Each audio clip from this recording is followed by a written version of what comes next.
বন্ধুরা স্ক্রিনে দেখতে পাচ্ছেন এই ধরনের ফটো এডিটিং কিন্তু সোশ্যাল মিডিয়াতে প্রচুর পরিমাণ ট্রেন্ডিং এ চলছে। তো আপনি চাইলেও কিন্তু বন্ধুরা এরকম ট্রেন্ডিং ফটো এডিটিং মাত্র ১ মিনিটেই করতে পারবেন কোনো রকম ঝামেলা ছাড়াই। তো এর জন্য আপনাদেরকে এআই এর সাহায্য নিতে হবে। তো বন্ধুরা এই ধরনের ট্রেন্ডিং ফটো এডিটিং আপনারা কিভাবে ১ মিনিটে করবেন? সরাসরি আপনারা Google Chrome অ্যাপটিকে ওপেন করে নেবেন। তো আমি Google Chrome অ্যাপটি ওপেন করে নিলাম। Google Chrome অ্যাপটি ওপেন করার পরে এখানে আপনারা লিখবেন ChatGPT। ঠিক আছে? তো বন্ধুরা ChatGPT লেখার পরে ১ম এই আপনারা সাইটটাকে দেখতে পাবেন ChatGPT। তো এখানে আপনারা ক্লিক করে দেবেন। তো অবশ্যই যদি আপনার এই সাইটে লগইন না থাকে তাহলে আপনার একটা Gmail আইডি দিয়ে আপনারা লগইন হয়ে নেবেন। যদি আপনার একটা Gmail আইডি থাকে তাহলে কিন্তু আপনি লগইন করতে পারবেন খুব সহজেই। তো লগইন হওয়ার পরে আপনারা এখানে দেখতে পাবেন ASK X ChatGPT। ঠিক আছে? তো এখানে আপনারা ক্লিক করে দেবেন। তো বন্ধুরা এখানে ক্লিক করার পরেই আপনারা এর পাশে দেখতে পাচ্ছেন একটি প্লাস বাটন।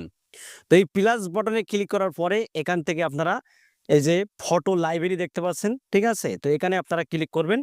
ক্লিক করার পরে এই ফটোটাকে আমি নিয়ে নিলাম। নেয়ার পরে ফটোটা আপলোড হচ্ছে। তো বন্ধুরা এখানে আমাদেরকে একটা ডেসক্রিপ্ট লিখে দিতে হবে। তো আমি এখানে লিখে দিলাম যে মেক এ গিভিল আর্ট। এটা লিখে এই অ্যারো আইকনে ক্লিক করে দিলাম।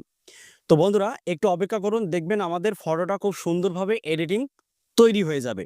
তো দেখতেই পাচ্ছেন বন্ধুরা যে ফটোটা আমি আপলোড করে দিয়েছি এই ফটোটাই কিন্তু খুব সুন্দরভাবে খুবই স্মুথলি ভাবে তারা কিন্তু আর্ট করে দিয়েছে। বন্ধুরা এই ফটোগুলো কিভাবে ডাউনলোড করবেন?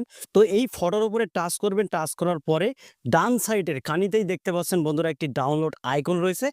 এখানে ক্লিক করলেই আপনারা সরাসরি এই ফটোটাকে ডাউনলোড করতে পারবেন আপনার গ্যালারিতে। ঠিক আছে? আর এই ফটোকে আপনারা যেকোনো সোশ্যাল প্ল্যাটফর্মে আপনারা কিন্তু আপলোড দিয়ে প্রচুর পরিমাণ ভিউজ, ফলোয়ার আপনারা বাড়িয়ে নিতে পারবেন। তো বন্ধুরা ভিডিওটা এখানে শেষ করছি। যদি ভিডিওটি আপনাদের কাছে ভালো লেগে থাকে ভিডিওতে একটা লাইক করে দেবেন। আর চ্যানেলে নতুন হলে চ্যানেলটিকে সাবস্ক্রাইব করে বেল আইকনটি অন করে রাখবেন পরবর্তী ভিডিও আপডেট পাওয়ার জন্য। তো আজকের মতো এখানে বিদায় নিচ্ছি। সবাই ভালো থাকুন। ধন্যবাদ।